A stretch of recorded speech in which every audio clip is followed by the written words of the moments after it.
시간 우리 함께 합심하여 참회 기도를 드리심으로 주일 예배 주님 앞에 드립니다. 함께 기도합니다.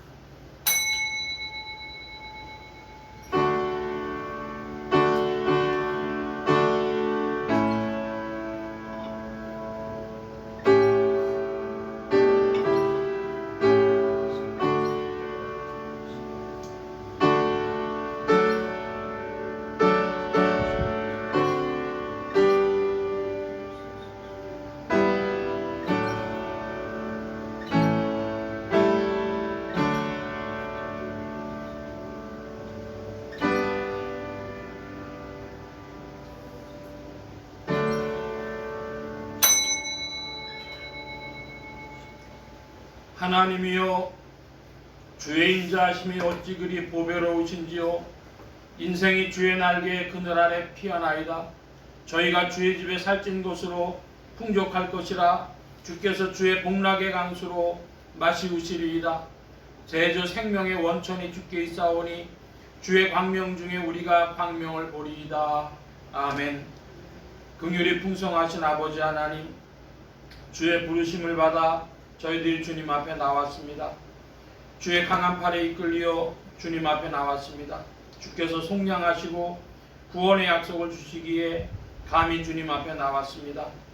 받은 은혜를 생각하면 감사 감격뿐이오나 은혜를 저버리고 은혜를 외면하며 은혜의 열매를 맺지 못한 모든 부족한 생활을 생각할 때에 부끄러운 마음과 송구한 마음으로 참회 기도를 드리옵나이다.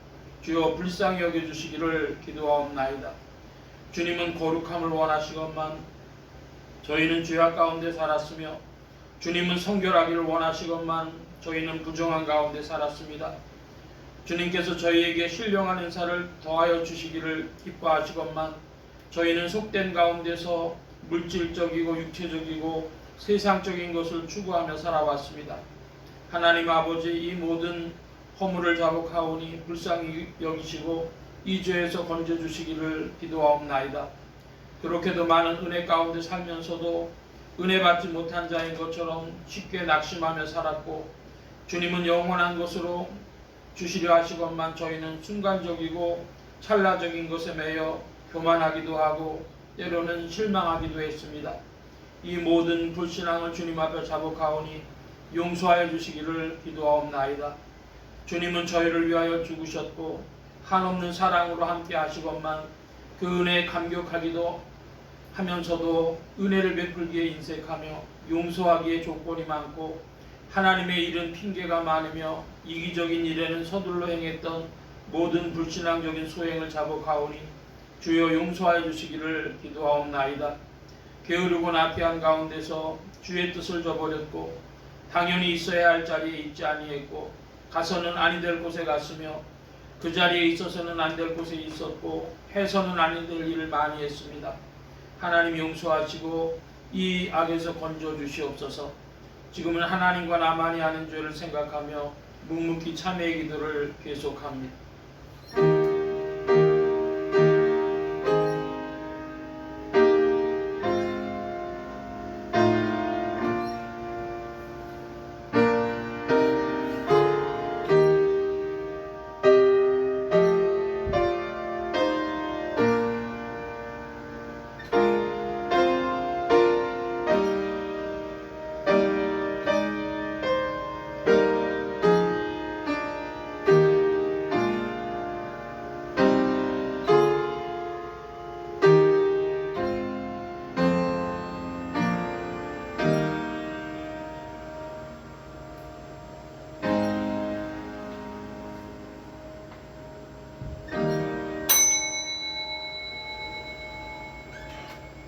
우리가 아직 죄인 되었을 때에 그리스도께서 우리를 위하여 죽으심으로 하나님께서 우리에게 대한 자기의 사랑을 확증하셨느니라. 그러므로 주 예수 그리스도 안에 있는 자에게 결코 정죄함이 없느니라. 아멘. 피립보서 57장 찬송합니다.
성자와 또 성령 참되신 삼위일체 찬송할지어다. 아멘. 성시교도 교동문 제48번 함께 교독합니다. 교동문 제48번입니다. 내가 사람의 방언과 천사의 말을 할지라도 사랑이 없으면 소리나는 소리와 울리는 꽹과리가 되고 내가 예언하는 능이 있어 모든 비밀과 모든 지식을 알고 또 산을 옮길 만한 모든 믿음이 있을지라도 사랑이 없으면 아무것도 아니요 내가 내게 있는 모든 것으로 구제하고 또 내 몸을 불사르게 내어줄지라도 사랑이 없으면 내게 아무 유익도 없느니라. 사랑은 오래 참고 사랑은 온유하며 흑기하지 아니하며 사랑은 자랑하지 아니하며 교만하지 아니하며 무례히 행치 아니하며 자기의 유익을 구치 아니하며 험내지 아니하며 악한 것을 생각하지 아니하며 불의를 기뻐하지 아니하며 진리와 함께 기뻐하고 모든 것을 참으며 모든 것을 믿으며 모든 것을 바라며 모든 것을 견디느니라. 사랑은 언제까지든지 떨어지지 아니하나 예언도 패하고 방언도 붙이고 지식도 패하리라. 그런즉 믿음, 소망, 사랑 이 세 가지는 항상 있을 것인데 그 중에 제일은 사랑이라. 아멘. 사도신경으로 우리의 신앙을 고백합니다. 전능하사 천지를 만드신 하나님 아버지를 내가 믿사오며 그 외아들 우리 주 예수 그리스도를 믿사오니 이는 성령으로 잉태하사 동정녀 마리아에게 나으시고 본디오 빌라도에게 고난을 받으사 십자가에 못 박혀 죽으시고 장사한 지 사흘 만에 죽은 자 가운데서 다시 살아나시며 하늘에 오르사 전능하신 하나님 우편에 앉아 계시다가 저리로서 산자와 죽은 자를 심판하러 오시리라. 성령을 믿사오며 거룩한 공회와 성도가 서로 교통하는 것과 죄를 사해 주시는 것과 몸이 다시 사는 것과 영원히 사는 것을 믿사옵나이다. 아멘. 작사가시겠습니다. 27장 찬송합니다. 27장 찬송.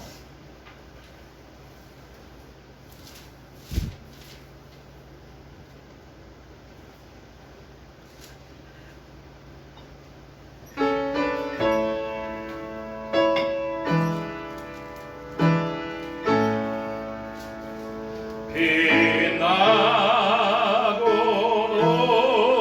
높은 보좌와 그 위에 앉으신 주 예수 얼굴 영광이 해같이 빛나네. 해같이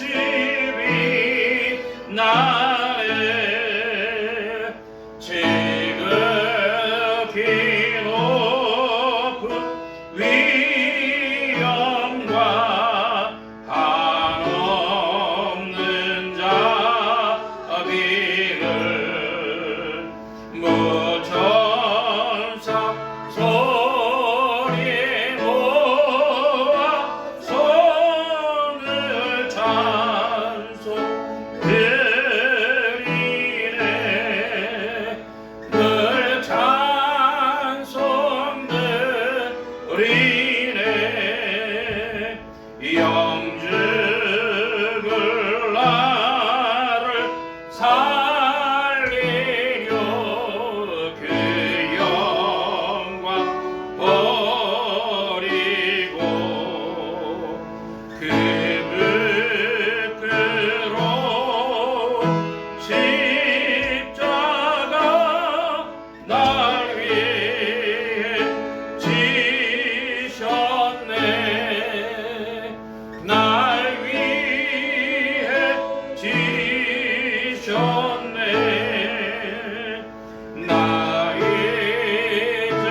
아멘.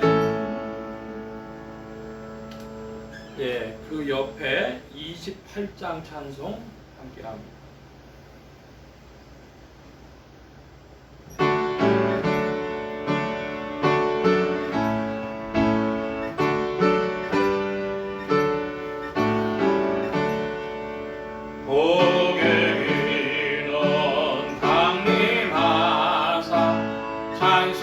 찬송하게 하소서. 한량없이 자비하신 정량할 길 없도다. 천사들의 찬송가로 나를 가르치소서. 구속하신 그 사랑을 항상 찬송합니다. 주의 귀신 도움 받아 이때까지 왔으니 이와 천국에도 이르기를 바라네. 하나님의 품을 떠나 죄에 빠진 우리를 예수 구원하시려고 보혈을 여주셨네. 주의 귀한 은혜 받고 일생 빚진 자 되네. 주의 은혜 사슬내사 나를 주께 메소서. 우리 마음은 연약하여 범죄하기 쉬우니 하나님이 받으시고 천국인을 치소서. 아멘. 예, 이 시간 우리 함께 합심하여 기도합니다. 주보 맨 뒤에 기도의 공동체란을 봐주시기 바랍니다. 세계 선교를 위해 기도하는 중에 중동 지역의 요르단, 이스라엘, 쿠웨이트, 특별히 이스라엘이 지금 전쟁하는 중에 있는데 평화가 있도록 위해서 기도해 주시기 바랍니다. 나라의 평화와 안정과 성장이 있도록 합심하여 기도합니다. 지역 복음화를 위해 기도하는 중에 서울 중북부 지역 중 중랑구, 동대문구, 상계동 지역 교회들이 복음 전함 영혼들 추수하도록, 또 예수소망교회 이 지역을 붙여주시도록, 예수소망교회 성도들의 신앙 성장과 합심 기도 제목을 위해서 기도합니다. 오늘은 넷째 주가 되어져서 교회를 위해 기도합니다. 성도들이 코이노니아로 서로 친교하고 또 전도하며 성령 충만한 은혜를 받게 해달라고 부족한 종에 기도해 주시기 바랍니다. 성령의 통치 아래 영육간의 강건함과 말씀의 충만함을 얻도록 모든 성도와 발성기관에 복을 주셔서 힘있게 유익하게 주의 말씀 증거할 수 있도록 우리 함께 합심하여 기도합니다. 각자 기도하시겠습니다.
만복의 근원 되신 하나님 감사합니다.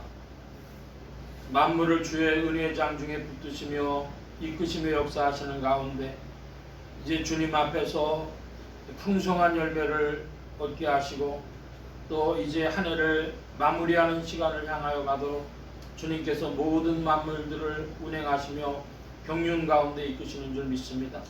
우리의 심령도 주님 안에서 풍성하여지도록 이끌어 주시며 또 낙엽들이 떨어져 가는 것을 볼 때에 우리의 인생의 끝도 생각하는 지혜를 얻도록 주님 주장하시고 인도하여 주시옵소서.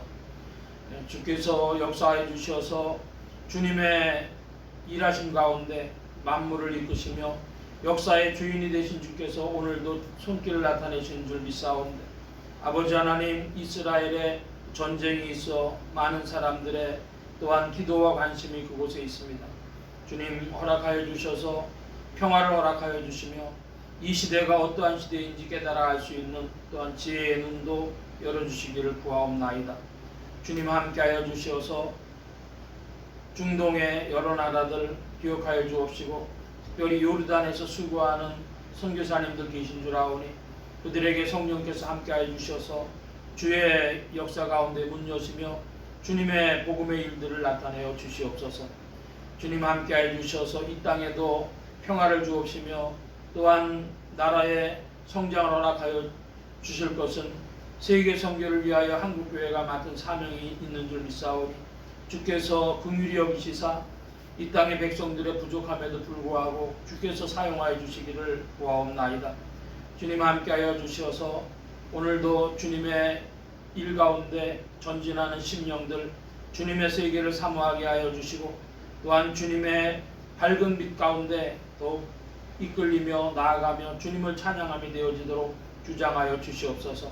이 예배의 시종에도 주께서 함께하여 주시기를 구하며 의지하올 때 예수 그리스도의 이름으로 기도하옵나이다. 아멘.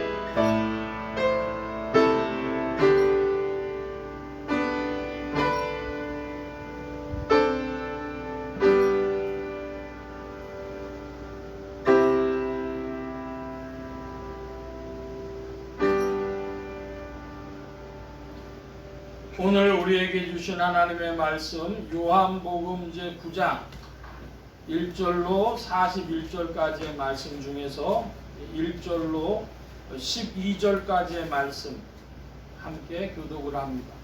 요한복음 제9장 신약의 161면 무렵입니다.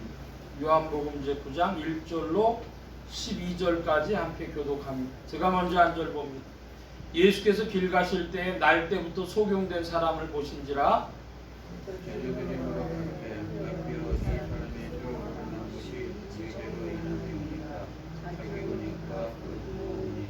예수께서 대답하시되 이 사람이나 그 부모가 죄를 범한 것이 아니라 그에게서 하나님이 하시는 일을 나타내고자 하심이니라.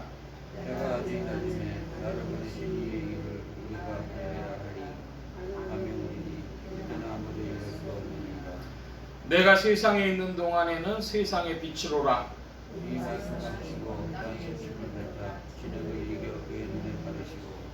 이르시되 실로암 못에 가서 씻으라 하시니 실로암은 번역하면 보냄을 받았다는 뜻이라. 이에 가서 씻고 밝은 눈으로 왔더라.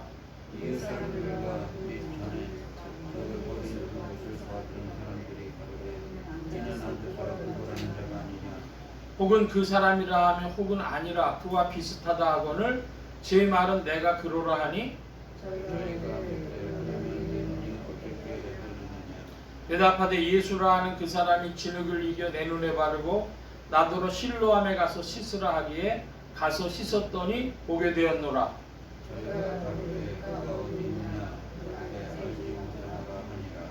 아멘. 찬송합니다. 354장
찬송하며 주께 바치오리다.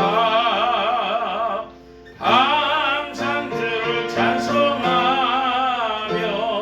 주께 바치오리다.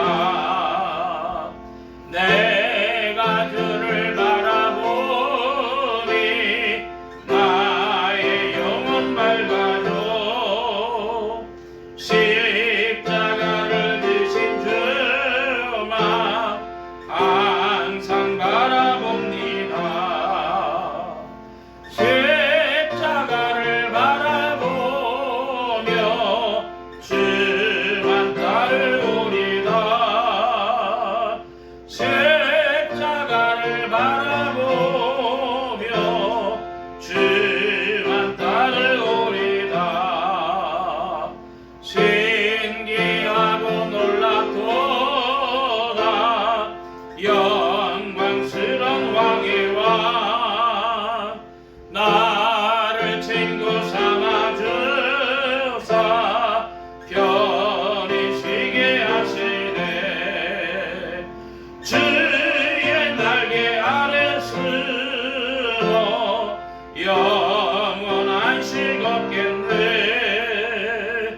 주의 날개 아래 숨어 영원한 식 없겠네. 아멘. 기도합니다. 만복의 근원 되신 하나님 감사합니다. 오늘도 주의 풍성하심 가운데 주의 복된 날 하늘문 활짝 여시며 심령의 문들 또한 활짝 열어 주옵소서. 열린 문을 따라 주의 말씀이 심령들 중에 찾아가 영혼을 밝히는 빛이요 인생에 나아갈 바른 길이요 영혼을 위한 참된 양식이 되게 하여 주옵소서. 부족한 정 십자가 뒤로 감춰 주시며 성령의 두루마기로 입혀 주옵소서. 말하는 이과 듣는 귀에 복 주신 바라오며 의지하올 때 예수 그리스도의 이름으로 기도하옵나이다. 아멘. 할렐루야. 그리스도의 풍성하신 은혜와 사랑이 여러분 심령과 생활 중에 들어왕성히 운행하시기를 바랍니다. 오늘 이 아침에는 요한복음 제9장 1절로 41절까지의 말씀을 가지고 요한복음 전체 정리 12번째 시간을 갖겠습니다. 하나님의 권능으로 죽음에서 부활하신 예수 그리스도는 죄와 죽음과 저주 가운데 있는 인생들에게 의와 생명과 복의 근원이 되셨습니다. 이 예수 그리스도를 세상의 구주요 나의 주님이요 만유의 주제로 마음에 모시어 영접하는 자에게 성령님께서 내주동행 역사하셔서 그리스도를 섬기며 따르며 순종하는 자들에게 의와 생명과 축복이 실제가 되게 하십니다. 이 예수 그리스도께서는 첫째로 소경들을 신뢰함으로 보내시며 고치시는 주님이시오. 둘째로 안식일 문제로 바리새인들과 갈등하셨고, 셋째로 세상에 비치시며 영적 소경과 죄인들을 심판하시는 주님이십니다. 오늘 말씀의 중점입니다. 우리가 예배드리기 전에 우리 예수소망교회 비전들을 살펴보는데, 오늘은 주보 안에 보시면 예수소망교회 성도의 7대 신분의식 하는 것이 있습니다. 1번부터 7번까지 있는데 윗줄 한 줄씩만 제가 번호를 부르면 읽어주시기 바랍니다. 1. 나는 거룩한 하나님의 자녀다. 2. 나는 거룩한 주님의 몸이다. 3. 나는 거룩한 기도자다. 4. 나는 거룩한 행복의 전도자다. 5. 나는 위대한 자다. 6. 나는 위대한 공속이다. 7. 나는 위대한 지도자다. 예, 여기 보면 나는 거룩한 기도자다 그랬는데요. 그 기도하는 일 중에 기도한 것이 응답받으면은 참 놀랍고 또 재미가 있겠죠. 또 그리고 은사도 나타나면 그 일로 주님의 일에 동참할 수 있고, 기도할 때 사람이 참에 눈물을 흘리고 변화되어지면 성화되는 복을 누리며 주님 안으로 더 깊이 들어가고, 또 이웃을 위해서 세계를 위해서 중보의 기도를 할 수도 있고, 한 사람의 영혼을 붙들고 또 구령의 기도, 전도를 할 수도 있을 겁니다. 주 성령께서 우리의 기도를 도우십니다. 할렐루야. 거룩한 기도자들이 되시기를 바랍니다. 지난주의 말씀 잠시 살펴보고 오늘 말씀을 보는데요. 지난주에는 요한복음 8장 31절로 59절까지 말씀이었습니다. 세 가지였는데요. 진리가 너희를 자유케 하리라, 그런 말씀 나눴습니다. 진리가 무엇입니까? 우리가 요한복음을 보면서 수학적인 이렇게 치환을 해서 본다는 말씀 몇 번 들었는데요. 진리라는 건 한마디로 공의와 사랑입니다.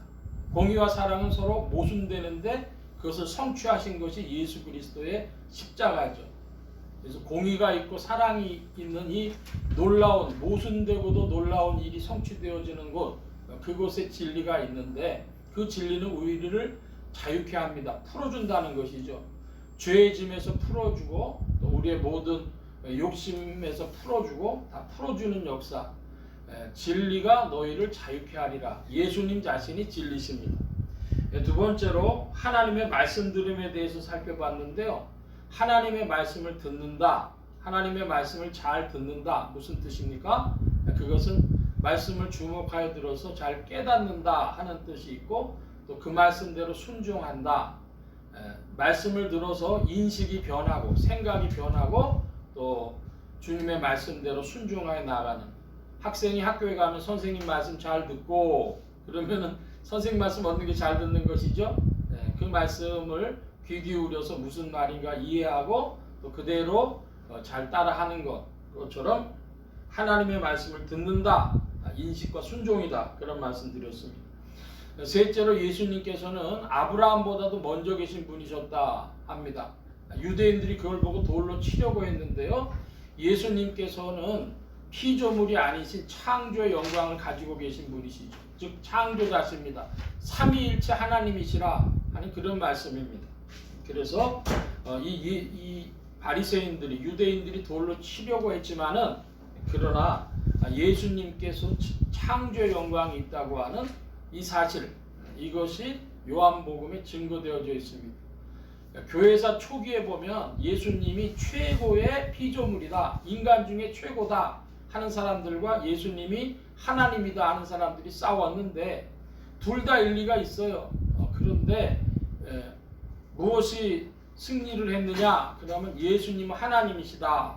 성경의 여러 구절들을 대해서 증거를 했고, 그런 의미에서 예수님은 참 하나님이시며 참 사람이시다. 여러분 한번 따라 하십니다. 예수님은 참 하나님이시며 참 사람이시다.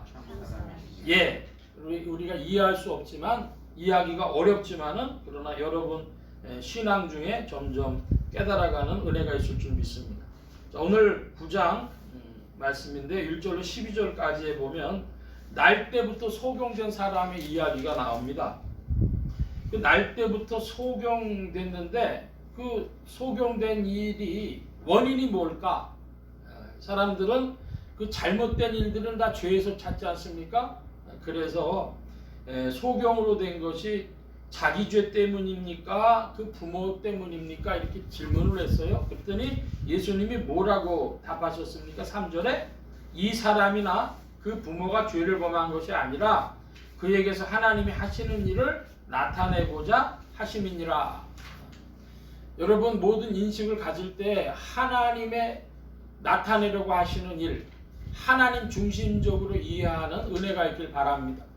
그렇지 않으면 자꾸만 어디서 원인을 찾느냐? 과거에서 찾아요. 여러분 우리가 무슨 일이 잘못됐다면 하나님께서 우리에게 하시는 말씀이 있거나 혹은 하나님께서 오늘도 우리와 함께 전진하길 위해서 하신다. 이렇게 사랑의 하나님 중심적으로 또 선교 중심적으로 성령께서 우리를 돌보심을 중심적으로 이해하시길 바랍니다. 그래서 우리 복음은 하나님 중심적이다. 이걸 꼭 기억하시길 바랍니다. 근데 4절에 보면은 예수님께서 이상한 말씀을 하십니다. 낮과 밤에 대해서 얘기를 하셔요. 때가 아직 낮음에 나를 보내신 이의 일을 우리가 하여야 하리라. 밤이 오리니 그때에는 아무도 일할 수 없느니라. 밤이 되면 아무도 일할 수 없다는 이 말씀이 이제 19세기 이후에는 성경 구절에서 빼야 됩니까? 전기가 만들어진 이후에는 빼야 되는 구절일까요? 밤에 우리가 일하지 않습니까? 근데 사실은 19세기 이전 전기가 있기 전에도 사람들이 밤에도 열심히 일했습니다. 우리 한국에 보면 밤에 여인들이 다듬이질도 하고요. 뭐 여러 가지 일했어요. 이것은 낮과 밤이라고 하는 이 말씀은 비유적인 말씀입니다. 단순히 낮과 밤을 물리적으로 이해하는 것이 아니죠. 그것을 증거하는 구절이 5절입니다. 5절을 우리 다시 한번 봅니다. 5절. 내가 세상에 있는 동안에는 세상의 빛이로라. 예수님은 세상의 빛이십니다. 여러분, 세상의 빛은 뭡니까? 태양빛이죠. 물리적으로 볼 땐 태양빛인데요. 주님께서는 자신이 세상의 빛이시랍니다. 그러니까 이것은 물리적이고 육체적인 것을 이야기하는 것이 아니고 비유적이고 신령한 뜻을 가지고 있는 낮과 밤에 관한 말씀이 되겠습니다. 7절에 보면은 6절을 좀 건너뛰고 7절에 보면은 실로암이라고 하는 것이 나오는데요. 여러분, 실로암이 무슨 뜻이라고 합니까? 7절에 보니까 실로암은 보냄을 받았다는 뜻이라 그랬습니다. 근데 이거 한국어 어법에는 맞지 않아요. 조금 바꿔줘야 됩니다. 보내심을 받았다는 뜻입니다. 보냄을 받았다. 여러분, 보냄을 받았으면 그 보낸 사람은 보낸 사람보다 대부분 높아요. 그런데 이게 지금 예수님이 보내신 것이고, 이 실로암이란 말 뜻에도 높은 사람이 보내는 거예요. 그러니까 보내심을 받았다는 뜻이 실로암입니다. 7절까지의 말씀을 이제 좀 살펴봤고 6절에 이상한 말씀이 나옵니다. 이 말씀을 하시고 땅에 침을 뱉어 진흙을 이겨 그 눈에 바르시고 그랬습니다. 저는 이 구절 처음 배울 때 더럽게 왜 이런 일을 하셨을까? 이런 생각도 들었고요. 또 하나는 흙을 빚어서 그의 눈에 발랐다. 이걸 생각할 때에 물로도 할 수 있었을 텐데 왜 침으로 하셨을까? 여러분, 제가 지금 이야기하는 것은 2000년 교회사에 많은 성경학자들이 질문했던 부분이에요. 이게 침을 이겨서 흙을 발랐다고 하는 것이요, 깊은 의미를 가지고 있습니다. 이것도 상징적인 뜻을 가지고 있는 것인데 조금 이따 더하여서 이 말씀 살펴보려고 합니다. 제가 이 요한복음 9장 6절에 대해서 좀 특별한 해석을 들은 적이 있습니다. 본 적은 있는데 말하는 걸 들은 적은 처음이에요. 부산에 가면 분이엘 신학교라고 하는 것이 있습니다. 꽤 부산 지역에서는 그 건실한 신학교인데 정식 총신대, 장신대 같은 정식 신학대학은 아니었지만은 견실한 신학교인데 거기 출신의 목사님하고 어떻게 하다 보니까 노예를 같이 하게 됐어요. 저는 그 당시에 처음으로 이제 분이엘 신학교라고 하는 걸 처음 들어봤습니다. 분이엘 신학교라는 곳이 있습니까? 그랬더니 다른 분들이 그 부산 쪽에서는 유명한 신학교입니다 그러시더라고요. 근데 이분이 목회자들이 모여서 성경 공부를 하는데 이 요한복음 9장 6절을 가지고 이제 특별한 말씀을 하시는 거예요. 뭐냐 그러면 이 소경은 안구가 없는 소경이었다는 거예요. 안구가 없는 소경이었기 때문에 예수님께서 흙을 빚어서 그의 눈에 집어넣어 주시고 그래서 그걸 가서 실로암 가서 씻으라 해서 봤다 이것입니다. 교회사에 보면은 성경 해석에 그런 해석들은 꽤 있었어요. 그러나 그 말씀을 듣고 제가 충격을 받은 것은 목회자가 저런 말 한다고 하는 것에 충격을 받은 겁니다. 아니, 저분은 성경을 어떻게 보기에 저런 말씀을 하실까? 하고 충격을 받았는데 해석의 오류입니다. 이분이 그래가지고 결국에 보니까 10여 년 전에 결국 목회를 못 하시더라고요. 목회 현장을 떠나시는 걸 보면서 성경 해석을 목회자가 얼마나 신중하게 해야 하는가 이런 생각도 갖게 됐습니다. 자, 큰 틀을 먼저 살펴보자면 어디서부터 살펴보면 좋은가 그러면 요한복음 5장입니다. 이 요한복음 5장에 보면 38년 된 병자가 나와요.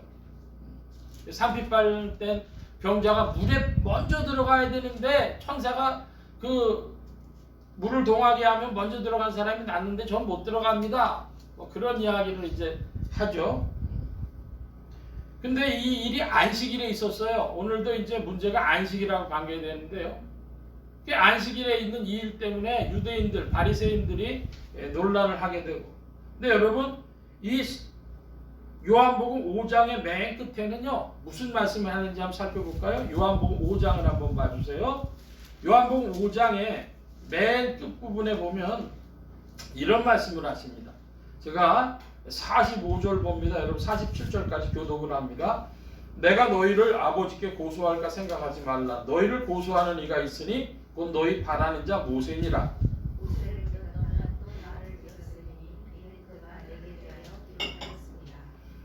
47절 함께 봅니다. 그러나 그의 글도 믿지 아니하거든 어찌 내 말을 믿겠느냐 하시니라.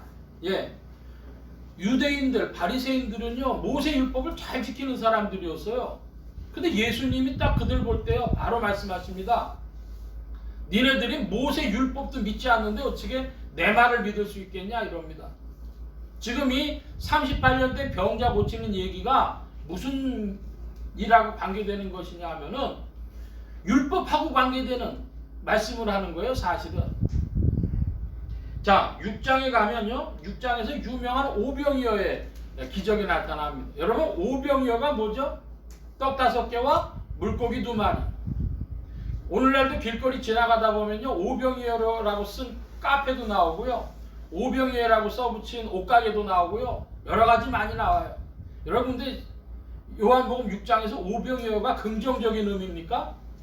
긍정적인 의미가 아니에요. 주님이 그걸 통해서 하시려고 하던 말씀은 핵심은 무엇이었습니까? 내 살을 먹으라, 내 피를 마시라. 그 말씀을 하시려고 하니까 이 사람들이 예수님을 왕 삼으려고 했다가 깜짝 놀라가지고 다 떠나가 버려요. 그러니까 오병이어의 체험은 그렇게 긍정적인 내용이 아닙니다. 주님은 그걸 통해서 하시려고 하시는 말씀이 계셨는데 뭐죠?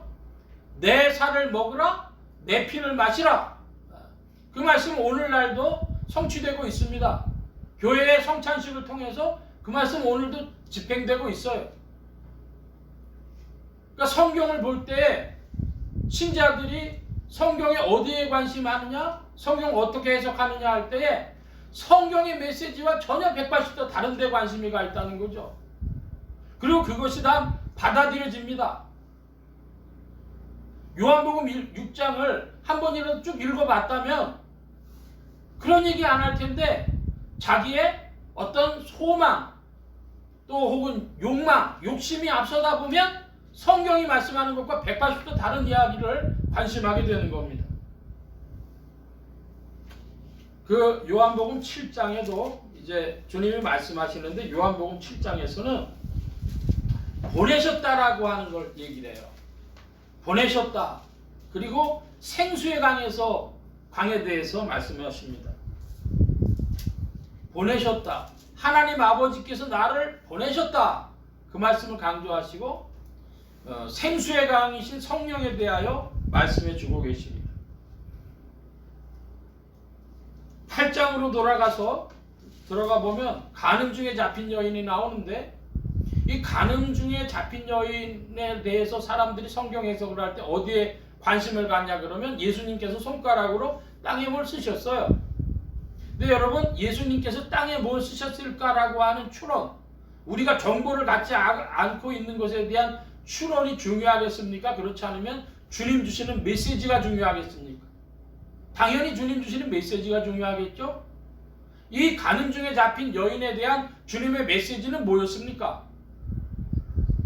나도 너를 정죄치 아니하노니, 나도 너를 정죄치 아니하노니 가서 다시는 죄를 짓지 말라. 이것이죠.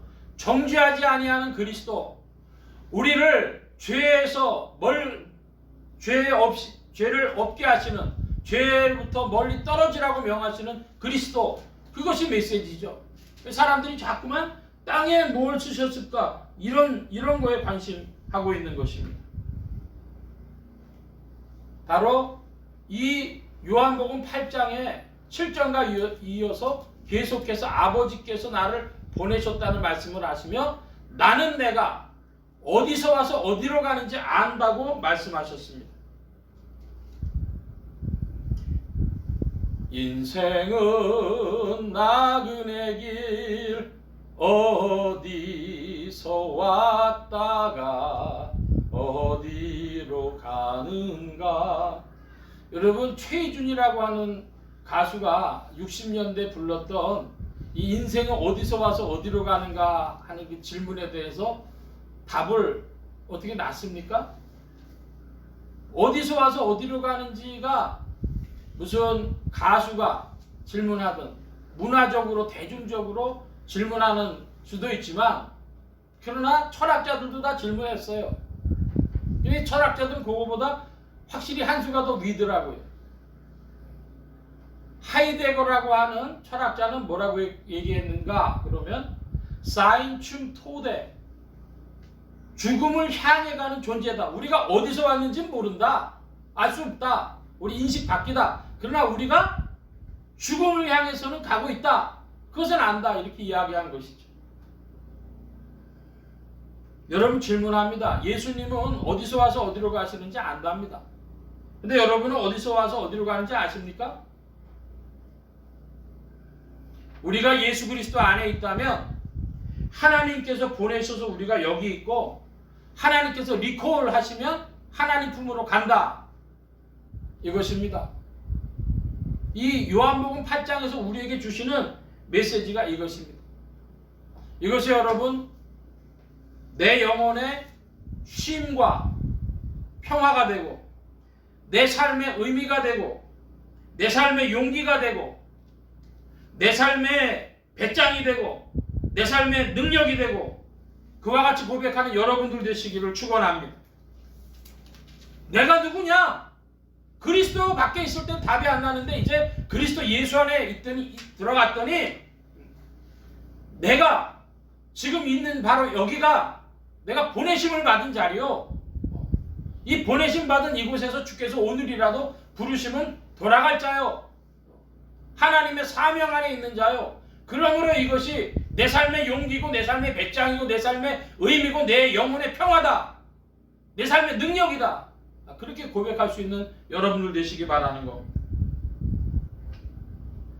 바로 이 보내심이라고 하는 이 의미가 실로함에 드러나는데, 이제 6절로 돌아가서 9장 6절로 돌아가서, 그래서 이 예수님이 침을 뱉어서 흙을 이겨서 그 나면서부터 소경된 자에게 붙여주셨다 라고 하는 뜻을 해석한다면, 인생의 재창조다, 새로운 삶의 창조다, 새 사람, 새 생활, 새 생명의 길로 인도하시는 것이다, 이 말씀입니다. 여러분, 보는 눈이 있으면 생각이 달라지죠. 눈이 있느냐 없느냐, 가치관에 관한 말씀이요. 그래서 그 생활이 이제 새로운 생각이 있으면 새로운 생활을 하게 되는데, 여러분, 그 눈이 뭘 봐요? 세상에 비치신 예수 그리스도를 봄으로 모든 삶의 일들이 변화되는 것입니다. 실로함이라 그랬습니다. 보내심을 받았다. 여러분, 보내심을 받은 곳이 있습니까? 우리가 보내심을 받은 이 자리가 바로 우리가 보내심을 받은 자리입니다. 이 실로함이 있을 때, 실로함, 그것은 그러므로 두 가지 뜻이 있어요. 보내심을 받았다는 것이요, 나에게 있어서는 그러므로 사명이 되는 것입니다. 실로함이라고 하는 그런 복음송이 있었습니다. 복음송에 보면 어두운 밤에 캄캄한 밤에 하면서 실로함을 부르는데, 맨 그때 그 가사가 조금 바뀌어져야 돼요. 오 주여 당신께 감사하리라, 실로함 내게 주심을, 나에게 영원한 사명 속에서 떠나지 않게 하소서. 이렇게 바뀌어야 돼요. 왜? 실로함이라고 하는 것은 보내심을 받은 것이요, 그것이 사명이기 때문입니다. 동시적입니다. 여러분이 사명을 느낄 때 실로함을 만난 것이고, 실로함을 만나는 순간 사명이 되는 거예요. 여러분, 질문합니다. 여러분, 실로함이 있습니까? 실로함이 있을 때 여러분 눈을 떠요.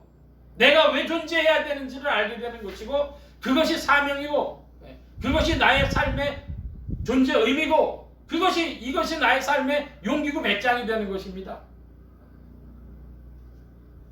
그러니까 왜 물로 안 하고 침으로 했냐? 하나님의 창조이심을 나타냈다는 겁니다. 물로 했다는 것은 자연 계시적인 것인데요. 주님께로 말미암은 특별 계시로서 이 흙을 빚어서 사람을 만드셨던 것처럼 하나님으로 예수 그리스도로 말미암아 새로 빚어진 그 눈을 가졌다. 새로운 인식의 눈을 가졌다. 세상의 빛인 대신 그리스도 안에서 볼 수 있는 자가 되었다. 이 얘기입니다. 여러분이 이 말씀이 그러한가 하실 수도 있어요. 그래서 조금 더 이제 살펴보면 요한복음 9장 13절로부터 41절까지 좀 길지만 쭉 우리가 한번 읽어보겠습니다. 교독합니다. 제가 13절 봅니다. 전에 소경되었던 사람을 데리고 바리새인들에게 갔더라. 그러므로 바리새인들도 그 어떻게 보게 된 것을 물으니 가로되 그 사람이 진흙을 내 눈에 바르매 내가 씻고 보나이다 하니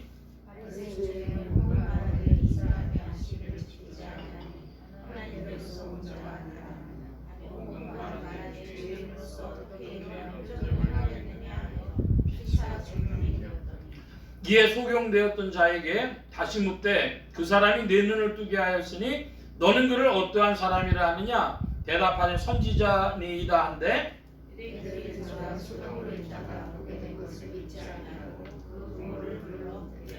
이는 너희 말에 소경으로 났다 하는 너희 아들이냐? 그러면 지금은 어떻게 되어 보느냐?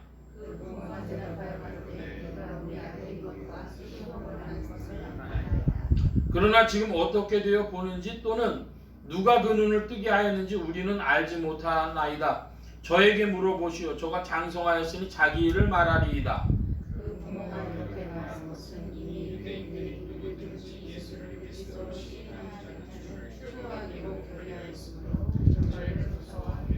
이러므로 그 부모가 말하기를 저가 장성하였으니 저에게 물어보시오 하였더라. 이에 저희가 소경되었던 사람을 두 번째 불러내되 너는 영광을 하나님께 이르리라. 우리는 저 사람이 죄인인 줄 아노라. 대답하되 그가 죄인인지 내가 알지 못하나 한 가지 아는 것은 내가 소경으로 있다가 지금 보는 그것이니이다. 저희가 가로되 그 사람들에게 무엇을 하였느냐? 어떻게 내 눈을 뜨게 하였느냐? 대답하되 내가 이미 일렀어도 듣지 아니하고 어찌하여 다시 듣고자 하나이까? 당신들도 그 제자가 되려 하나이까? 저희가 욕하되 너는 그의 제자라. 우리는 모세의 제자라.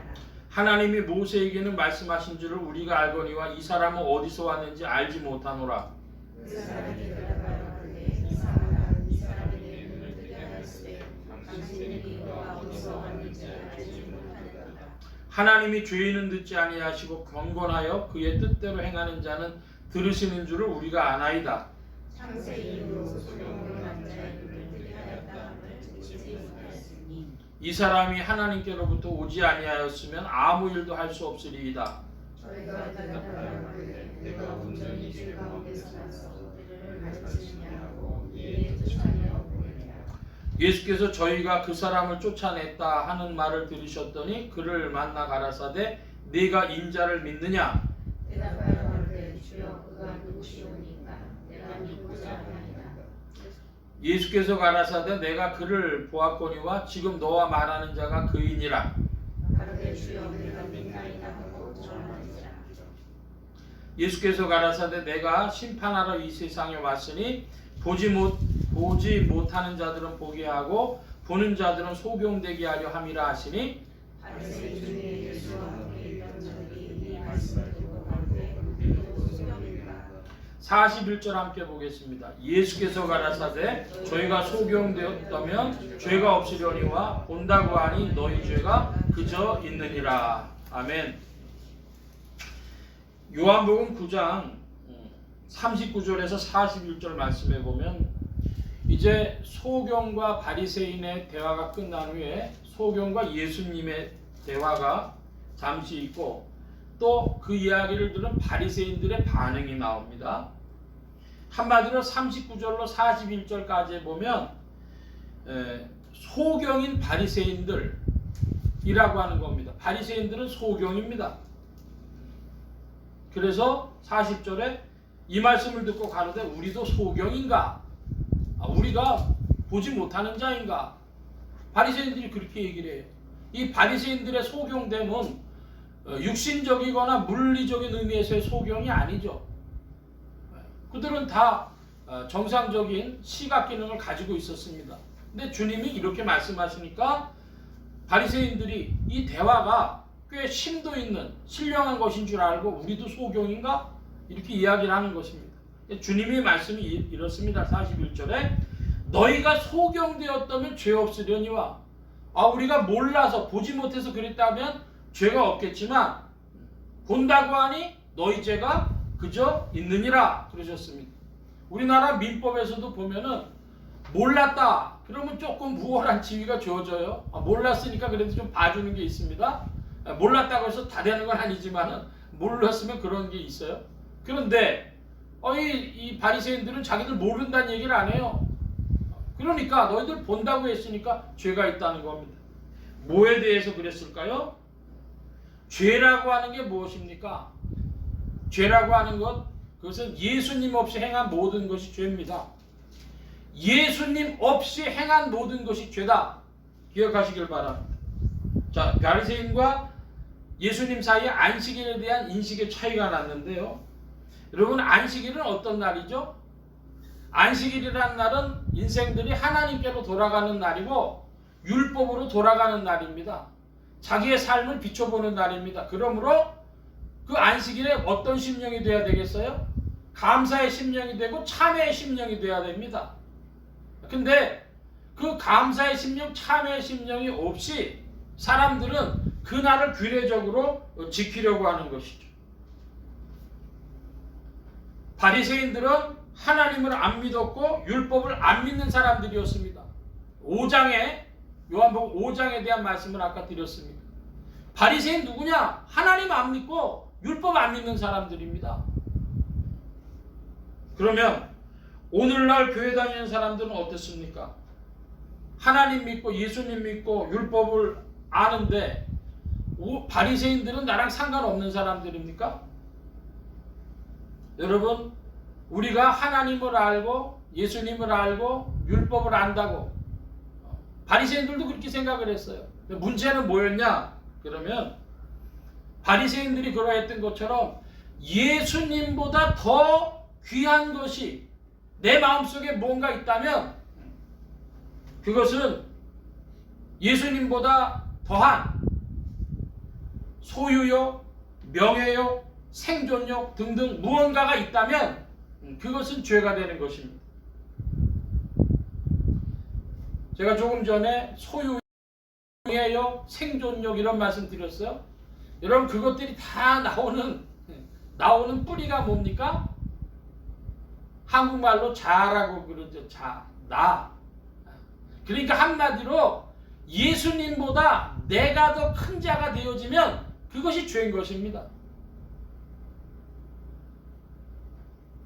예수님보다 자아가 더 큰 자는 뭐 할 수 없어요? 하나님 사랑할 수 없어요. 예수님보다 자아가 더 큰 자는 이웃을 사랑할 수 없습니다. 그러니까 자아가 가장 큰 것이기 때문에 하나님도 이웃도 사랑하지 못해요. 그러니까 예수님이 바리새인들을 보고 율법이 없는 자들이라고 한 것입니다. 요즘에도 교회에 일천번제라고 새벽기도에 일천번제를 드리고 나서 도장 받으러 오는 분들이 가끔 있습니다. 나 하루도 안 빠고 일천번제 했으니까 도장 찍어주세요. 그런 분들이 있어요. 여러분, 주일로 따지면 3년입니다. 일천번제를 드렸거나 혹은 3년 동안 한 번도 안 빠지고 주일 성수를 했습니다. 여러분, 그런데 그것이 무의미할 수 있어요? 뭐 하면은 예수님보다 더 귀한 무엇을 두고 그렇게 했다면 그건 무의미한 일일 수 있습니다. 어떤 엄마가 우리 자식 잘 되라고, 우리 자식 좋은 대학 가라고 3년 동안 일천번제를 했어요. 근데 그것이 응답될 수도 있고 안 될 수도 있지만 그것은 주님하고 별 상관이 없어요. 별 상관이 없이 오히려 그걸 주님보다 더 귀하게 여겼다면 그것은 죄가 되는 일입니다. 오늘날 교회 안에 들어와 있는 종교심에 대한 고발도 될 수 있는 것이죠. 한마디로 예수님보다 더 귀한 무엇이 마음속에 있는 자는 그가 바리새인이고 그가 소경이고 그가 죄인인 것입니다. 그러므로 소경이 눈을 뜨려면 어떻게 해야 됩니까? 주님의 침으로, 주님 자신으로부터 시작한 것으로 진흙이 이겨져서 새로운 창조가, 새 사람됨이, 새 생활이 있는 그곳에 주님의 일이 나타나는 것이죠. 실로암, 그 보냄받는 그곳에서 동시에 우리 눈이 띄어지고 사명이 있는 그곳입니다.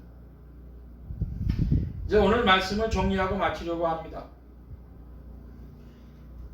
예수 그리스도는 성령을 보내셔서 우리가 새로운 인식을 가지고 새 사람, 새 생활하게 하십니다. 마치 주님께서 진흙을 이겨서, 흙을 이겨서 눈에 붙여주시고 보게 해주셨듯이 성령께서 우리에게 찾아오셔서 우리의 소경된 눈을 뜨게 해주시고 새 생활하게 해주시는 줄로 믿습니다. 그러므로 오늘 여기가 나의 실로암이고 이제 사명을 받든 자로 성령 안에서 충성하는 여러분이 되시기를 축원합니다. 주님 안에서 사명이 있다면, 이제 나에게 신뢰함이 있다면 이제는 새 눈을 뜨고 충성하는 것입니다. 바리새인과 소경과 죄인이 되지 않고 예수님보다 더 귀한 아무것도 없는 성도님들이 되시기를 바랍니다. 여러분 어떠하십니까? 여러분의 마음속에 예수님보다 더 귀한